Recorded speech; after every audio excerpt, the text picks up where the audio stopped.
Professional book editing, award-winning design, and some of the highest royalty structures in the publishing industry. And as always, you will retain 100% of the rights to your book. I was looking to find a company that I could trust, one that assisted in the editing process completely. The most important qualities that I was looking for was a publisher who was honest and upfront, no hidden costs or fees, and owning the rights to my own work. Christian Faith Publishing will publish, market, and sell your books in all major bookstores, online booksellers, as well as specialty Christian bookstores. Call for your free author submission kit. 800-978-4812. 800-978-4812. 800-978-4812. That's 800-978-4812. Here's important new information from the Diabetes Solution Center for you, a family member, or a loved one suffering with diabetes. If you have lost your provider, or if you need a provider for diabetic supplies, you may qualify to receive your diabetic testing supplies now with little or no out-of-pocket cost, regardless of your age. All you need is Medicare or private insurance to be potentially eligible. Call the Diabetes Solution Center right now for details. Just takes a couple of minutes. Our friendly, knowledgeable agents will give you free, no-obligation information, handle all the insurance paperwork, and make sure your supplies are delivered directly to your door for free. Call U.S. Medical Supply 24 hours a day. 800-597-9323. 800-597-9323. 800-597-9323. Call right now. 800-597-9323.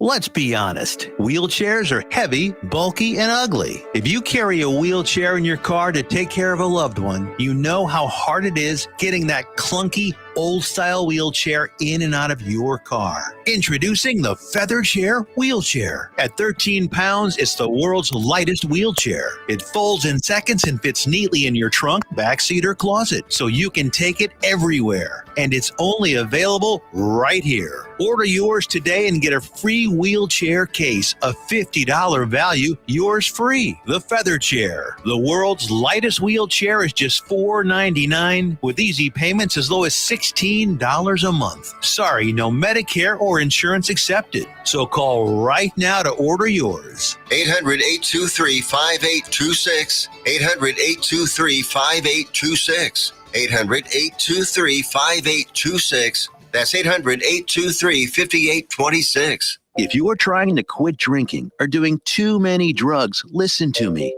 You don't know me and we'll never meet. I had a problem like you once. I drank and used to party a little too much till it got out of control and almost ruined my life. I realized I needed help to fix my problem before it totally destroyed me. If you've tried to fix your drinking and drug problem and you know you can't do it alone, you need to call the National Treatment Advisors. They'll immerse you into a 30-day program to replace your old habits with new habits and totally change your life. And if you have PPO private health insurance, the entire program may be covered. Fix your problem right now before it gets any worse. Get clean. Call now and learn more. 877-247-1581. 877-247-1581. 877-247-1581.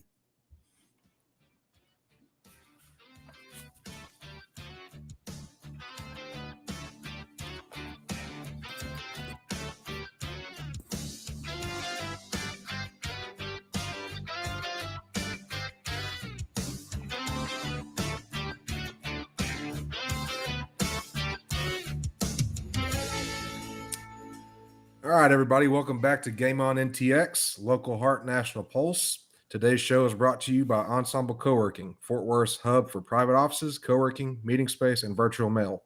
Find your perfect workspace at ensemblecoworking.com. You guys may notice a little difference this week, but Bill is remote. So we are going to jump into this. We're going to talk about some Texas Rangers. We're going to talk about some Texas Rangers. Can you hear me? We're going to talk about – I can hear you. Can you hear me?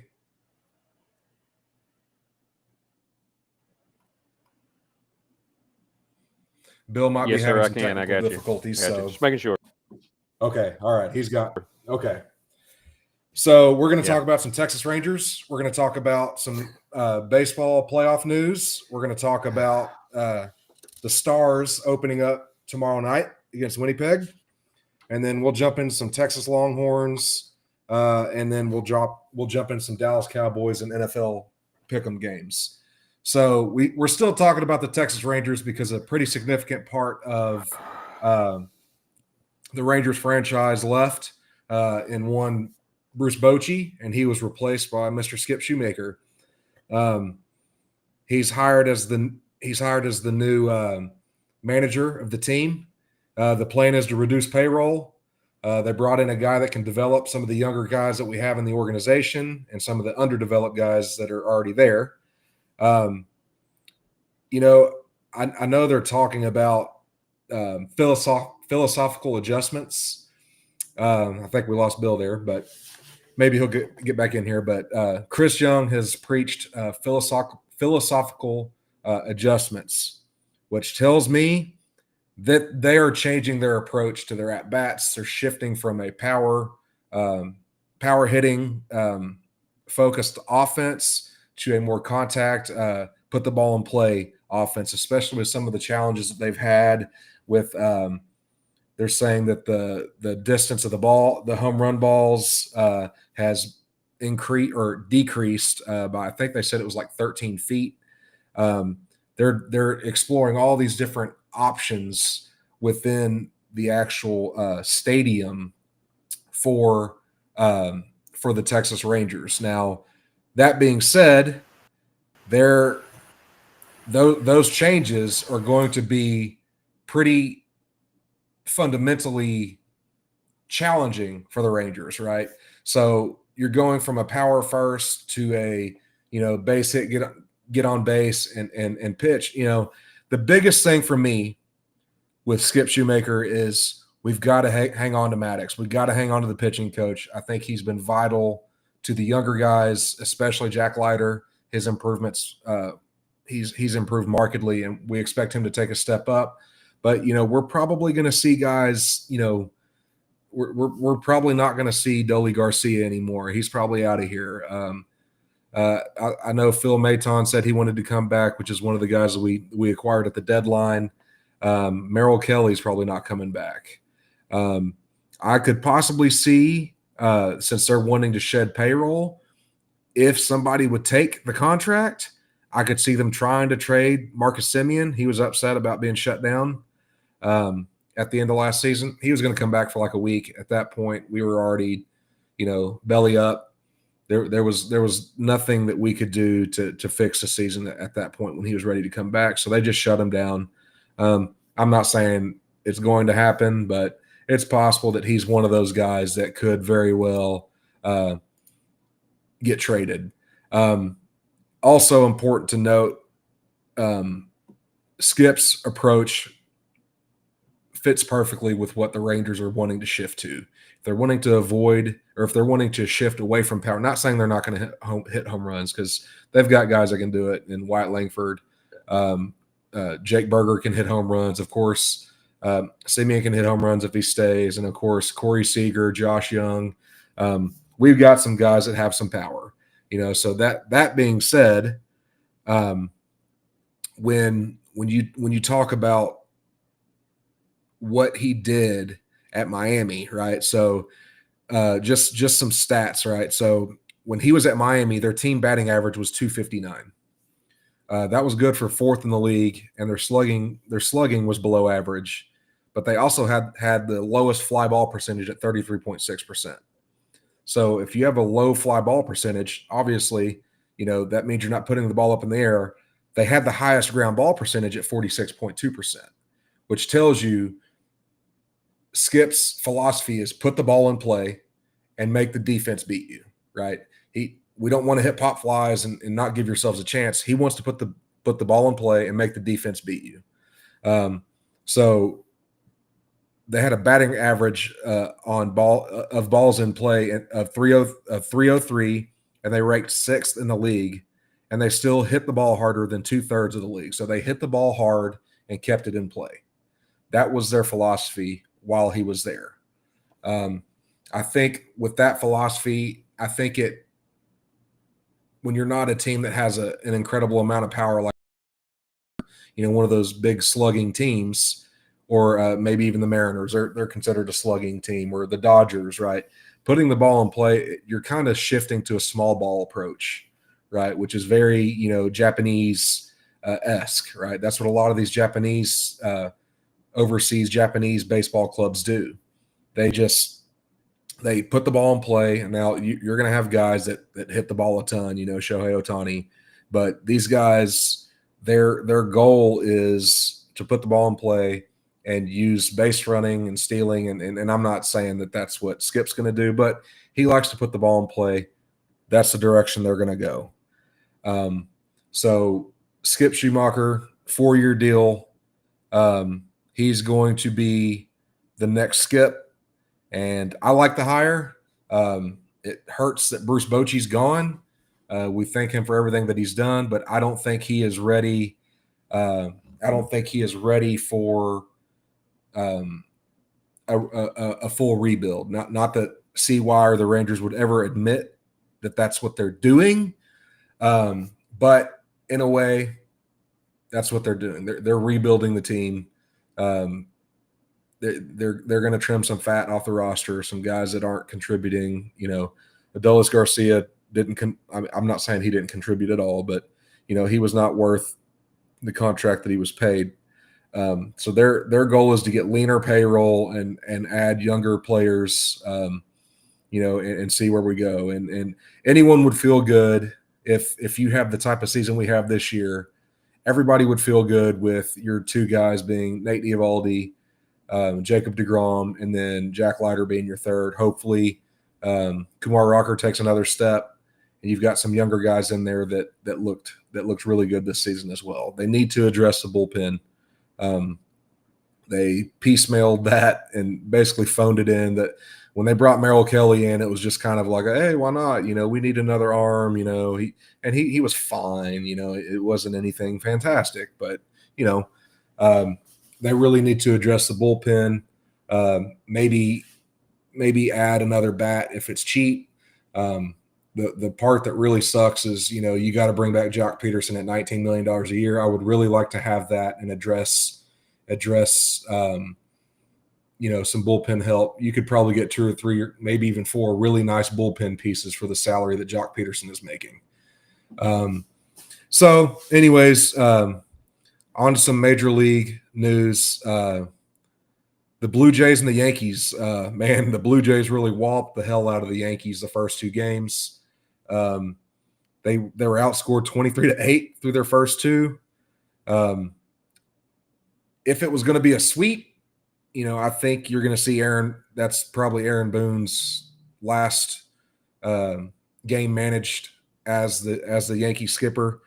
And I went to bed last night, and Seattle was up 8-4. I'm sorry. I'm sorry. The Blue Jays were up by 3 runs going into the 5th inning, I think it was, and the Yankees managed to stay alive. They were down 6-3, and they were able to score 5 straight, and they stay alive. So they get to live to play another day. Seattle was up on the Tigers. Skubal, they really blew a perfect opportunity to win the game with Tariq Skubal on the mound. They blew his first game, and they've battled back to force a game 5 today. So Seattle and Detroit are really, really in the thick of it. Dodgers, Phillies, I think the Dodgers are up 2-0. And I think the Cubs, Brewers, I think it's 2-1, I believe. So, just a little bit of baseball news. When the Rangers get out of it, I kind of don't care anymore. I'm being completely honest with you. I'm a Rangers fan, and then I'm a Yankees hater. Sorry, Tiff, I still love you anyways. The next big thing, and I'll just say a little note on the Mavs. They opened preseason a night or 2 ago they actually played in the Stockyards at Dickies Arena, And people are talking about, the team looks like it has a little more talent than what they're trying to pretend that they didn't, So Cooper Flagg had a nice debut in preseason. Now they played the Thunder's bench essentially, and they won pretty convincingly, but it's a good start. And then tomorrow night, the Stars open at Winnipeg. And it's I wrote here the kicking off the Glenn Gullitson era part due. It's his second opportunity. He's a lot more experienced now than when he was here in the early 2000s. Really excited for some Stars hockey this season. I think they're going to do great things, and we'll see where the Stars go. I know Bill's trying to figure out some technology things, so I'm just going to keep going here until he either figures it out or he's gone. So on to some Texas Longhorns news. I guess you could call it that. Man, we're going to go ahead and get the ugly out of the way and talk about that pitiful game last weekend against Florida. I was on here beating the drum about the Texas defense all season. It did not look good against essentially a one-legged DJ Lagway last week in the swamp. It's a hard place to play. The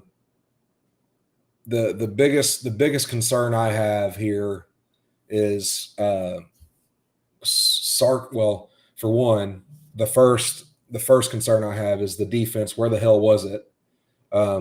They made adjustments in the second half, but that first half was god awful. And then the offensive line was literally atrocious.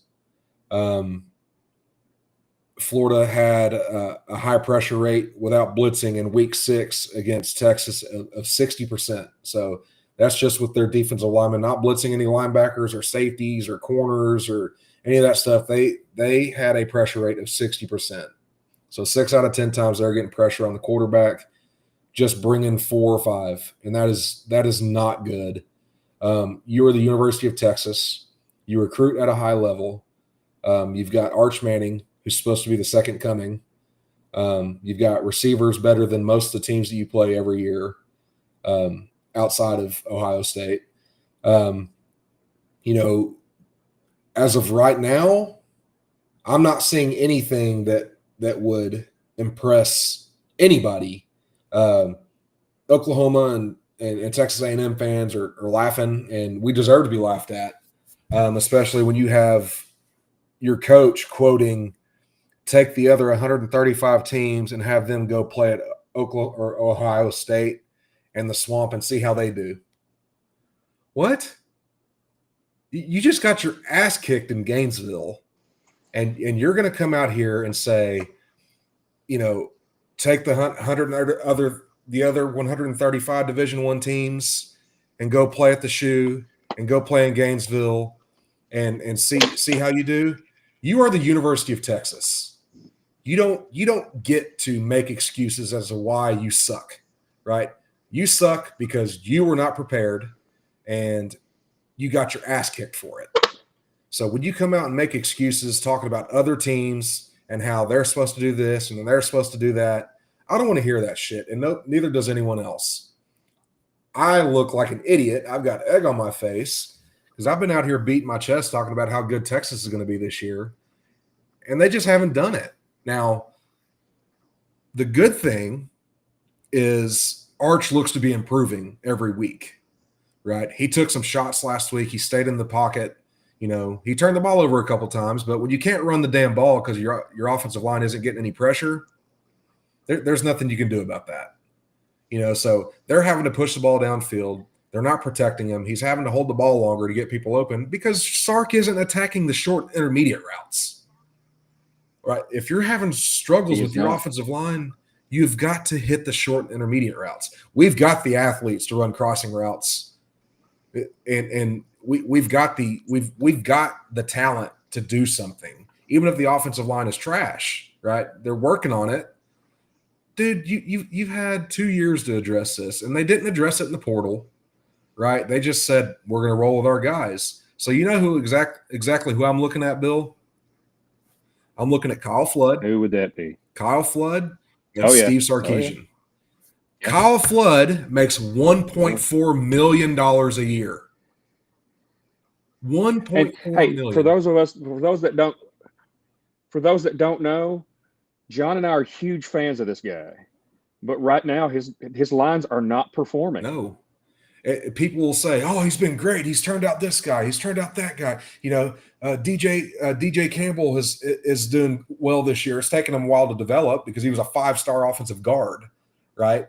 He's now a senior and he looks good. He's the best offensive lineman we have this season. But you talk about the big guy last year, Cam Williams, right? You can go ahead and put it up, Tiff. You've got the big guy, Cam Williams last year, who was one of the most penalized guys in the freaking league. Dude, you're talking about pre-snap penalties, and they are killing us. Look at this tweet from Cam Miller. It's bad. 60% pressure rate without blitzing. Yeah. That is pathetic, dude. Pathetic. It's hard to win games when you don't have any time. I know everybody wants to put it on Arch, man, but he had no time. Did he make some bad throws? Did he miss some throws? Yes. Yes. But he is running for his life back there. He is. And dude, I saw some video, man, that the dude stepped up, took a shot, and delivered a strike. I did read somewhere that Arch Manning leads the SEC in NFL throws. I did read that somewhere. So take that for what you will. He's developing. People are going to say he's in year 3 in the system.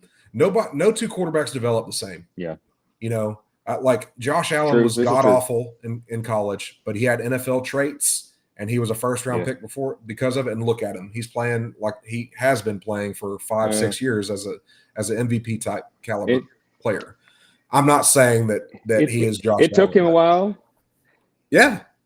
It took Josh Allen a while, man. When they drafted him on tools. His first couple of years in the league were rough. He had a lot of turnovers because he forced the ball because he was just trying to get too aggressive. The fact is, once he reined it in, and you see now he doesn't. I won't say much because we'll talk about this later. But he had a bad game the other night. He had a fumble and an interception. Yeah. But the last couple of years, man, what's got him to that from the good level to the MVP level that he was at last year was the fact that he figured out a way to cut down his turnovers. Yeah, and you know, for all intents and purposes, you know, the defense, like for the last couple seasons, we've depended on the defense to get us out of tough situations. Because at times, right, Sark's offensive has looked inept, right? And for being the play calling genius that he's been attributed as, I have not seen it this season. You can't count Sam Houston State, right? Because it's they're the worst Division I team in college football. Right, so you should beat them 55-0. Okay, right? Like, good for you. Like, beat Florida, right? Because South Florida beat Florida. But was it San Jose State? I don't know how many other schools was it. San Jose State. Who else they played? UTEP. So you couldn't get push against UTEP. You couldn't get push against San Jose State. You're definitely, and even if Florida is not a top tier SEC team right now, they are still 10 times better than either one of those schools I just mentioned. They've got talent all over the field. And if you can't get push against those, schools like Florida are going to eat you for lunch. I know you still think Texas is going to beat OU this weekend, John, but if Texas' offensive lines play like they did against Florida, it's not going to be any better. Yeah, I mean, I hate to say that. I get where people are coming from. The thing is, dude, I watched a terrible Texas team beat Baker Mayfield in Oklahoma. Like, I mean, you never know with this game. Well, I'm not arguing. I'm not arguing that. I just think here's the thing, right? The team's back. We'll get into that when we get into the Oklahoma game, right? Just remind me of this point that I'm going to make, right? Remind me of this point when we get to that. So I want to talk about still the Florida game. And, you know, you've talked about it. We can't get pushed. Kyle Flood makes $1.4 million a year. He's one of the top 5 highest paid assistant coaches. I think he is the top paid assistant coach in college football, or at least he was the last time I checked, right? That's not chump change, dude. That's like 4 salaried assistants at a Division I program, right? That he makes, you know. You mean to tell me that you know, I don't know, TCU wouldn't kill for a guy to make that, like, to have that kind of money in their program? Like, they could pay 3, 4, 5 quality assistants for that, you know. But here's something I don't know if you've heard. Sark announced that they brought in another assistant offensive line coach. Did you hear this? Did you hear anything about this? They brought in another offensive line coach. I didn't. So it was released. I have not. It was released that they brought in a guy by the name of Tim Drevno. So Tim, I'm gonna read you off. I'm gonna read you off some of. So Sark is familiar with him, right? He coached with the 49ers. He was the offensive line coach from 2011 to 2013. You know who's there, right? Yeah. So he coached with Jim Harbaugh. 11 to 13. He's a Harbaugh guy. Oh, yeah. So he coached with him there. He coached with him at Stanford, and then he coached with him at Michigan. So he was there at Stanford. And those are from 2015 to 2017. Yeah. I'm sorry. He was at Stanford, and he was with him at Stanford. Then he went and coached with him with the 49ers from 2011 to 2013. And then he was with UCLA. He was the offensive line coach and an assistant from 21 to 23. And last year he was with Ohio State as an assistant. So he got him a ring last season. Mm-hmm. Now, again, I think he's a very technically sound guy, right? I think he loves technique and stuff like that. Yeah. But I'm gonna this is kind of for me, right? I'm gonna attribute this back to baseball, right? When the Texas Rangers made a hitting coach change a quarter of the way through the season or halfway through the season, that's like shitting your pants and changing your shirt. Like, you're switching fundamentals like halfway or the 3/4 of the way into the season. Like, it's going to take an off season to get this shit straight. And I'm not saying that I'm not going to say that Kyle Flood isn't like really two things. I'd hate to be a DB and having Dwayne Aquina yell at me this week because that's terrifying. And I would hate to be in that offensive line room this week because, you know, everyone is busting their ass, whether it's Sark, whether it's Flood. Oh, yeah. I hope at least they're busting their ass because they have got to say, dude, it starts with us. We've got to do something. And it's not impossible for them to change. Maybe they tried to do something different. They're like, hey, F that. We're going to go back this way. Maybe that's what they do. I don't know. But, you know, we shall see. Now, Oklahoma, Texas. I read somewhere that 7 of the last 8 meetings, the people wearing the white top won this game. Oklahoma's wearing white top. Yeah. So take that for what it's will. Yeah. Well, that's a good thing. I expect Texas to play much better this week because their backs are against the wall. So if they don't play better this week, that's an indictment on the direction this program is going and the coaching. And that I know you were having internet issues, but the bullshit 135 teams go play Ohio State and play at the Swamp and tell me how they do. That's horseshit. Oh, I've heard it. I heard horseshit. I don't want to hear that crap. I caught that part. It's frustrating. Nobody does. It's useless. I don't want to hear my it. My heart sank when they told me that. But when I heard that, I was nobody in this fan base. You know what that reminds me of? Tom Herman's quote: "Winning is hard." Nobody wants to hear that shit. Go look at your P charts and all that horse shit. Hire, Charlie Strong hiring Sterling Gilbert. Like, that's bullshit. That's loser mentality. You got your ass kicked by an inferior team. You got outcoached by Billy Napier. Yeah. Like, that's inexcusable. You beat Billy Napier with less talent when he was at Louisiana Lafayette. Like, I don't want to hear this shit, man. Absolutely. Like, you should have went out there and kicked their teeth in. All of a sudden, DJ. That's 100% accurate. All of a sudden, DJ knows how to throw a forward pass and not throw 5 interceptions in a game.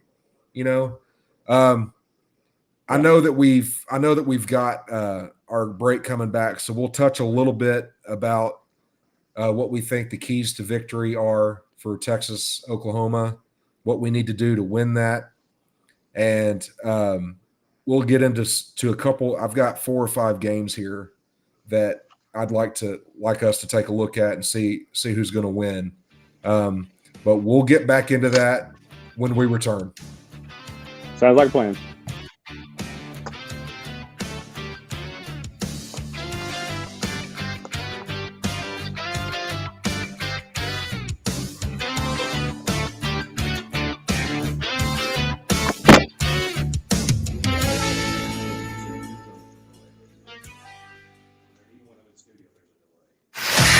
Attention all business owners and creative minds. Do you need a unique and personalized touch for your products? Look no further than Romika Laser Engraving and Custom Designs. I'm Ron Phillips, co-owner of Romika Designs. We offer custom laser engraving services for a variety of products, including promotional items and corporate or personal gifts. With state-of-the-art equipment and a team of skilled designers, we can engrave intricate designs on virtually any material. Whether it's a special message, a company logo, or a custom design, Romika Laser Engraving will help you make your mark. And the best part, our prices are affordable and our turnaround time is quick. I couldn't be happier with the work Romika Laser Engraving did for me. The engraving on my product was precise and exactly what I wanted. So don't wait any longer to add a personal touch to your products. Call Romika Laser Engraving and Custom Designs today at 817-400-4040 or visit our website at romikadesigns.com. We look forward to helping you make your mark. Hey, travelers, do you want to save money on your next flight? Then pick up the phone and call. That's right, call, because the best prices are not online. They're with SmartFares. See, SmartFares has special deals with the airlines. When they have unsold seats, they use SmartFares to fill them. So you get airline tickets at ridiculously low prices. Our prices are too low to publish online. With the extra money you'll save, you can book another trip or treat yourself to dinner or shopping. So stop searching all of those travel sites to find the lowest price on your next flight. Let one of our SmartFares expert travel agents find ridiculously low prices for you. Call SmartFares today and get the best price on your next flight. Guaranteed. Also, save up to 50% off business and first class tickets. 855-325-1820. 855-325-1820. That's 855-325-1820.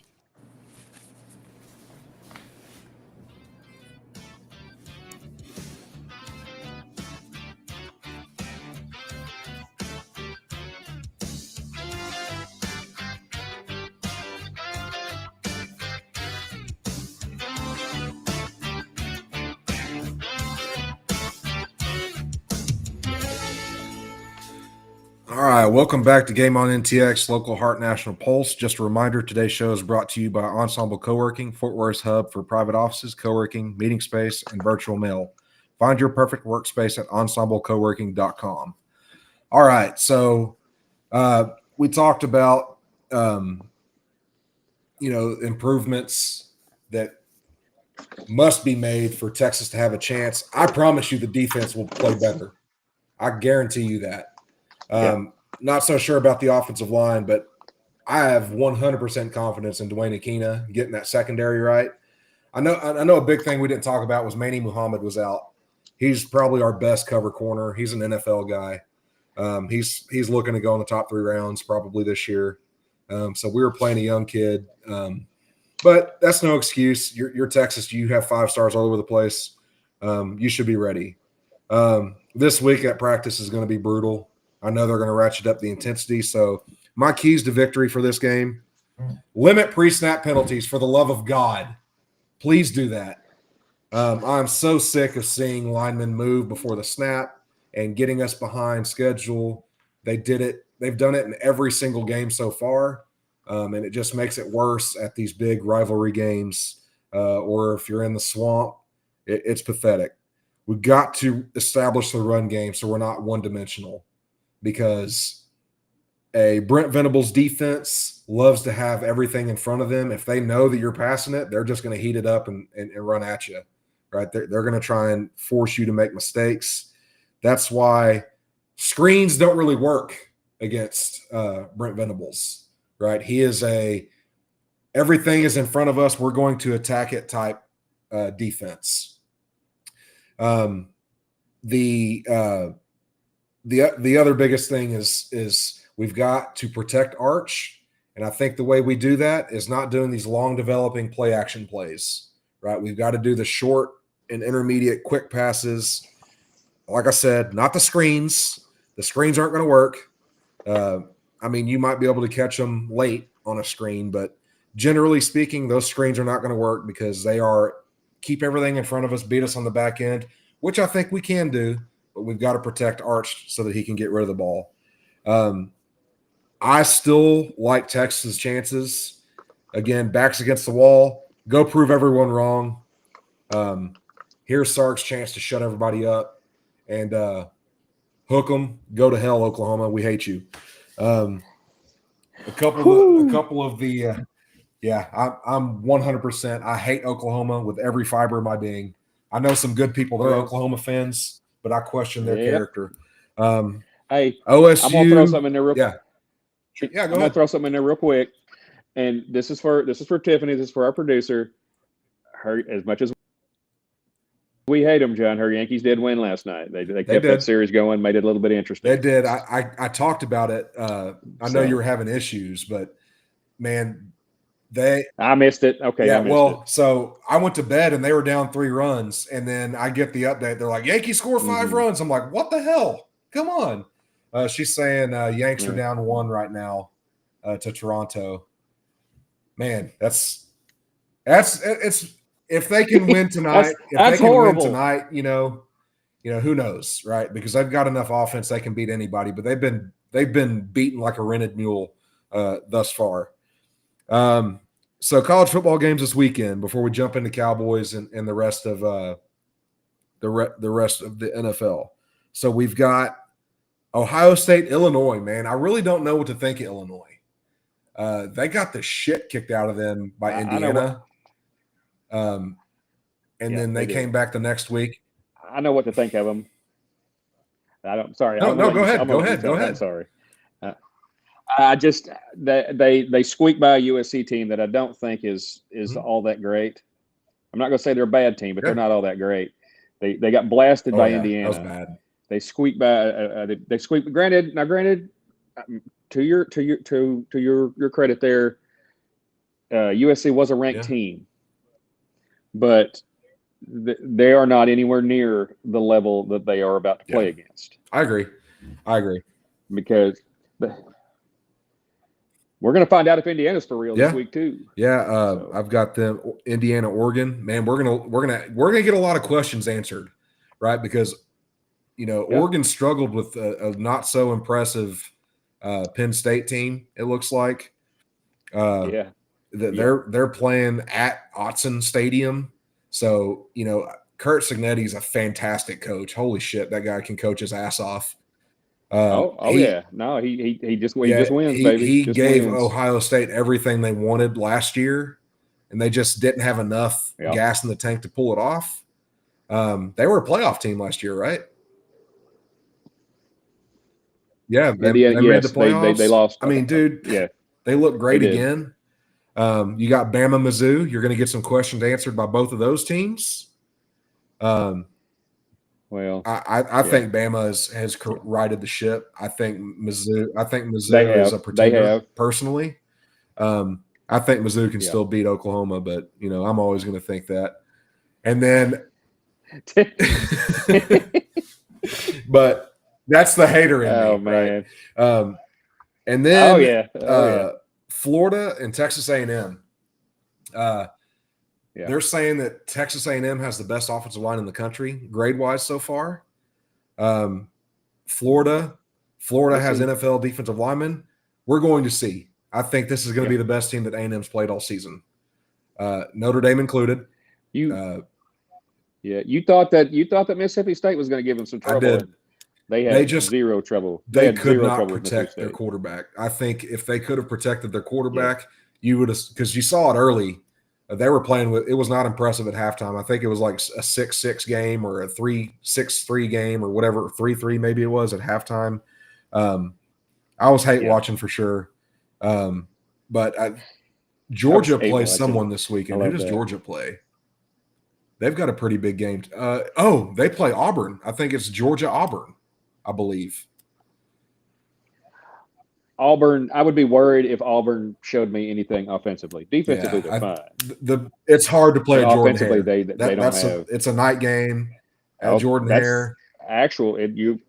So, I mean, we'll see. Like, I have a buddy of mine that said either Alabama or Georgia is losing this weekend. That he called his shot. He says one of them is losing this weekend. You know, I don't think it's bad. I don't think so either. I think they righted the ship. They went out there and whooped Diego Pavia's ass after talking shit all summer. That kid, I think he's a talented kid, but he needs to shut up. You know, you're at Vanderbilt. You need to stay in your lane, bro. Like that's easy, smart boy. I mean, easy. Like, dude, your brothers are douchey frat boys. Like, I'm tired of seeing his brothers on TV. They're like, dude, that's a fantastic academic institution. I'm anxious to see what Clark Lee can do when Diego Pavia is gone because he's gritty. He reminds me, and he said he's looked up to Johnny Manziel, douchebag. But he was a gritty, tough son of a bitch in college.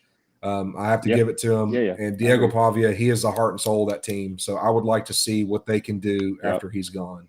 He's a great coach. Clark Lee is, but we'll see. All right, so that's enough college football. Let's jump into the NFL. What do you say? All right, sounds good, man. We're gonna start off with that game in New York City last weekend. Dallas rolled in there. I mean, we weren't sure what to think. They just come off that big, huge tie with the Packers. Was it a win? Was it a loss? How do you look at it? It was a loss. Well, the fact is, it was basically. But it was. I mean, there was a lot of good things. There was a lot of bad things. You knew the defense was going to be terrible, and the defense still wasn't great in this one. Fields threw for almost 300 yards, no picks. You know, you had a runner go for over 100. You know, in Breece Hall, but their defense, which is usually the strong suit of that team, could not stop Dallas. Prescott, you know, he went for 237 and 4 scores. The sad part is the only team that hasn't looked good, or the only team that's looked good defensively against the Cowboys was the damn Bears. That's hard to like. That's embarrassing. Weird. Sorry, go ahead. Yeah. But you had a breakout game from Ryan Flanoy. You know, 6 catches, 114 yards. That was very unexpected. Now he'll fall back into a different role when Turpin and CD are both healthy. But the fact is, they need to keep giving the young man opportunities because he can play. He's just needed an opportunity. I'm pretty sure that Jalen Tolbert lost his spot. So, yeah. Oh no, he did 100%. Even after that great catch against the Packers, he still just disappeared. But George Pickens continues to produce. You know, he only had 2 catches, 57 yards, but one of them was he burned Sauce Gardner, one of the best cornerbacks in the league, for a 43-yard touchdown. And, of course, our boy Ferg, just steady as always, 7 catches, only 49 yards, but he did have a couple scores. And your defense created a lot of problems. Like I said, they didn't force any turnovers, but they consistently had the Jets behind the sticks. They had the Jets behind the sticks, and the Jets, their own penalties, had them behind the sticks because it was a sloppy football game for both sides. But for sure that I read somewhere that the Jets have the most cohesive offensive line in the league this year. From I forget who it was that said it, but they said that there's not a team that has more games played together than the Jets offensive line this season. Maybe that's a bad thing. Maybe there's too much. That's a good point. You know, because against Dallas does not have much of a pass rush, but they still manage 5 sacks against this team. Yeah. So I don't know. Let's take the hat off and give hats off to the offensive line coach and the run game coordinator, right? They had 4 backup offensive linemen. 4. And, you know, I know Dak had to scramble and make some plays himself, but they did a pretty damn good job for a patchwork offensive line to help that offense get to where it was going. I was thoroughly impressed. You know, when you talk about I don't know, that was the most impressive part of the game, was the fact that their line played as well as it did, missing so many starters. Yeah, I mean, Javonte had a big long run. I think that was the longest of his career, I think is what they said. It was like a 56 or a 66-yard scamper. He almost scored on it. Yeah. He's looked every bit as good. He's looked sorry about that. He's looked every bit as good as his old self, and he looks 1,000 times better than we ever expected. Yeah. Because there's no doubt. Everybody thought he was done, honestly, John. Everybody thought he was done. Yeah. And me, I mean, I think you and I were both in that boat. We're like, what are they doing here with that, with this guy? What are they doing here? Yeah. Yeah, so, and there were a lot of people across the league that wrote the Cowboys off just because they didn't know who was going to be the lead back. They were like, I think you and I both were saying there's a possibility that Jadon Blue is the starting running back before the season ends, but he's made us all look stupid. He's looked fantastic, and he's been worth every penny that they're giving him. Yeah, no, absolutely. He just but Jadon Blue finally was active, got on the field, but he didn't really show us a whole lot. He just I don't know, man. I don't know if it's just in college, if he just needs to get his footing, what's going on. Uh-oh. Lost Bill again. Jadon Blue just, there was a story about his Louis Vuitton cleats. Man, that dude's worrying about the wrong shit. He's talking about Louis Vuitton cleats giving him blisters, and he can't get on the damn field, whether or not he's healthy, or there are rumors saying he doesn't know the playbook, or, whatever you call it, there's a reason, and it's not good. The Cowboys, they looked every bit as good as, or the offense at least. Now there's some silver lining here, Bill.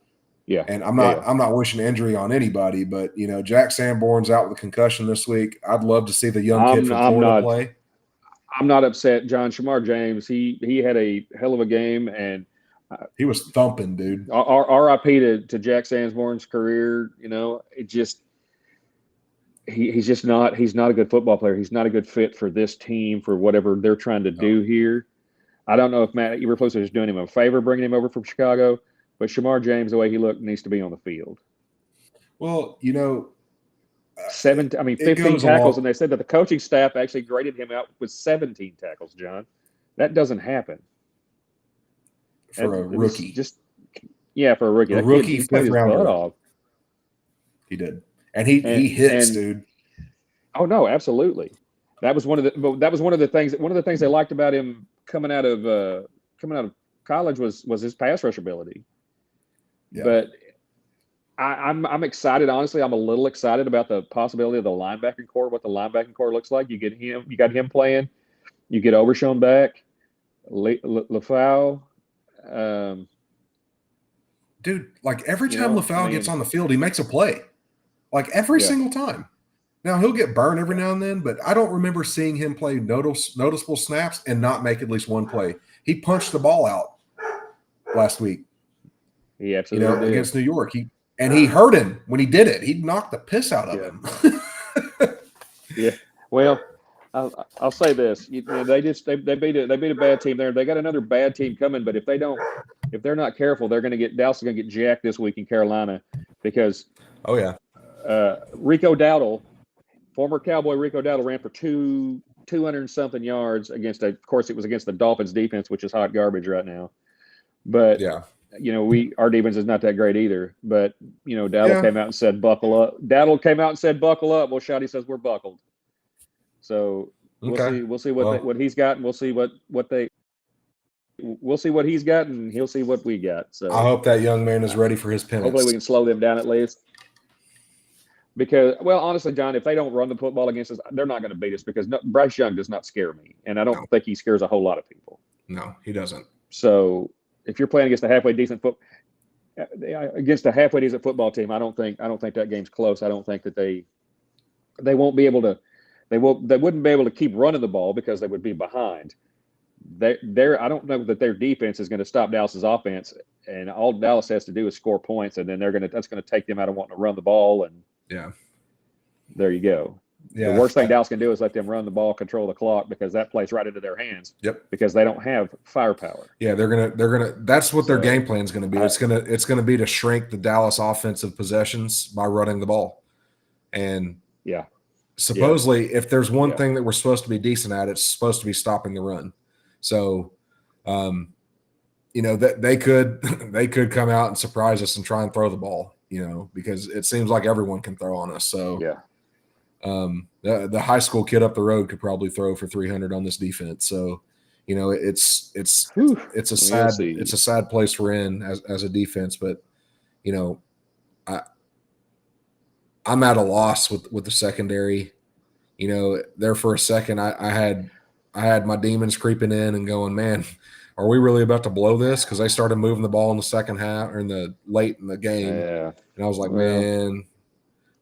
But Bland's working his way back. He is. I want to see the rebel. I want to see the rebel kid. Yeah. He's a talented kid. He's just got to get on the field. Yeah. I want to see him and see what he looks like, and you throw him in with the other people we already have, and you got a halfway decent secondary there. Yeah. As long as you're not trying to make Donovan Wilson a cover safety, just let him play in the box. But let's see what they got this week. Let's get into some of the other. Let's get into some of the other games this week. What do you got? So okay. A couple of the games that I'm interested to see. Right, I'm interested to see tomorrow night. I'm interested to see how Philadelphia plays against New York. Philadelphia looked last week. I just want to see if they can respond. One of the top defenses in the league. Yeah, but yeah. At the same time, their offense hasn't looked immaculate this year, and I'm interested because there's one thing that New York can do is get after the quarterback. Now, you got to, and that's the thing. Philadelphia completely forgot how to run the football in the second half. I don't remember. I forget. I saw how few carries they had in the second half. It was like they only ran the ball like 15 times the entire game, and that was everybody. That's part of the reason Denver beat them was they made them one-dimensional. If they're one-dimensional against the Giants, they're going to get killed because the Giants can get after the quarterback. They can.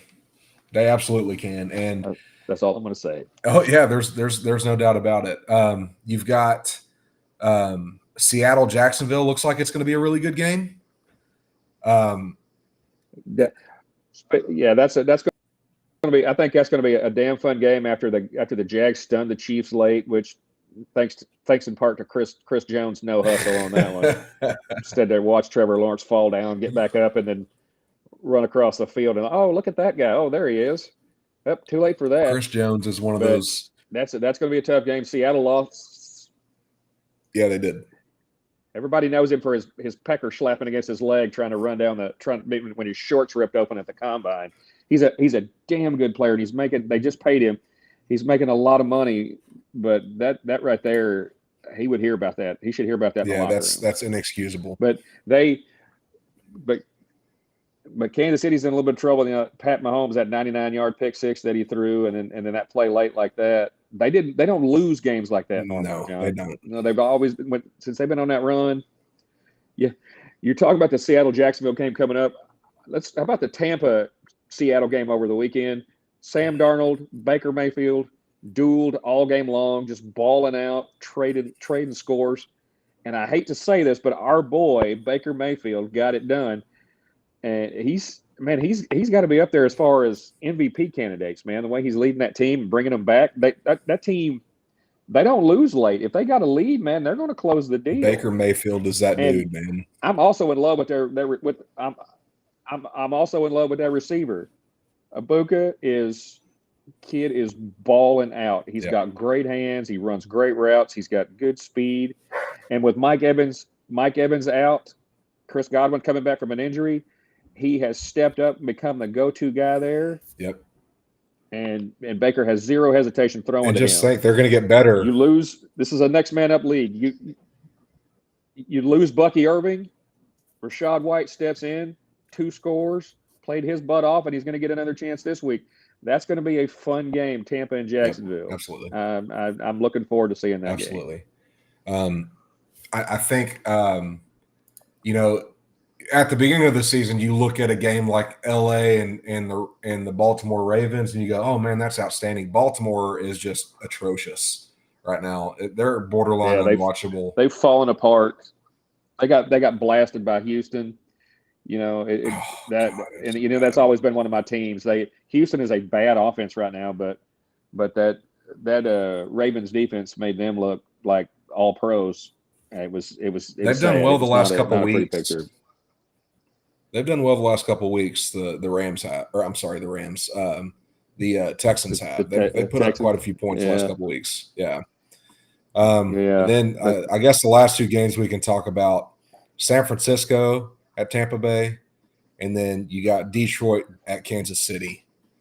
Man, after week 1, we didn't know what to think about Detroit, but since week 1, Detroit's been like, yeah, we ain't going nowhere. They're the best team in the league. They look like we expected them to look. They had that first game against Green Bay. They looked like they were stuck in the mud, but since then they have been rolling people, and it's not been close. To me, they're the best team in the league right now. They got to be the odds-on favorite at this point in the season to win the Super Bowl. Now, granted, they probably were last year too before Hutchinson got hurt, but we'll see about that one. The Bucks Frisco game is going to be a blast to me too. Mac Jones came in, and we talked about a while ago. Anything can happen in this game.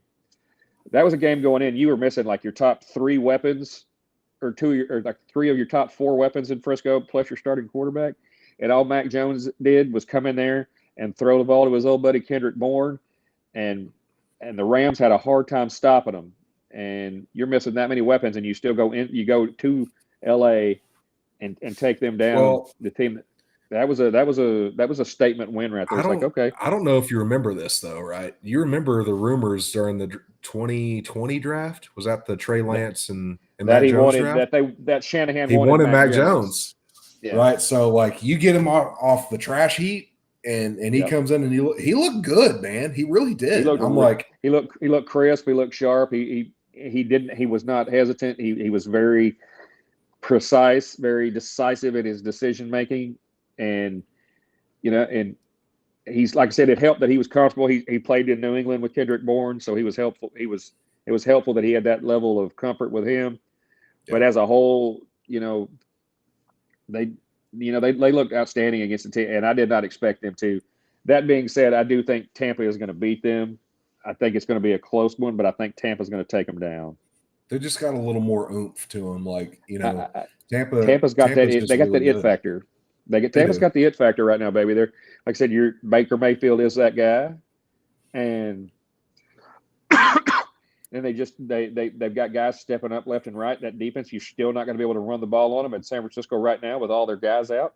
Now they may be getting some back, but their bread and butter is with that run game, getting it going, and if they stop McCaffrey, then they're gonna cut that offense off at the knees. It's going to be fun next week. Detroit Tampa is next week. What is it? Detroit Tampa. Yeah, that's going to be a fun game to watch, man. That's going to be a blast. That's going to be fun. It's going to be a blast. I'm looking forward to that. I don't know where it's at. I don't care. It's going to be fun. Wherever that game is, I'm going to be watching it from somewhere else. When y'all see me again, I will not be here. I will not be in this great state anymore. I will be in Tennessee, but I will be staying plugged in to the sports scene here, and I will continue to talk about these same teams that we have been talking about nationally and locally. So safe travels on your way to Nashville. Yep. Sure. It looks like that's going to do it for today. We will be back next week. Thanks again to Ensemble Co-working. We'll see you guys next week.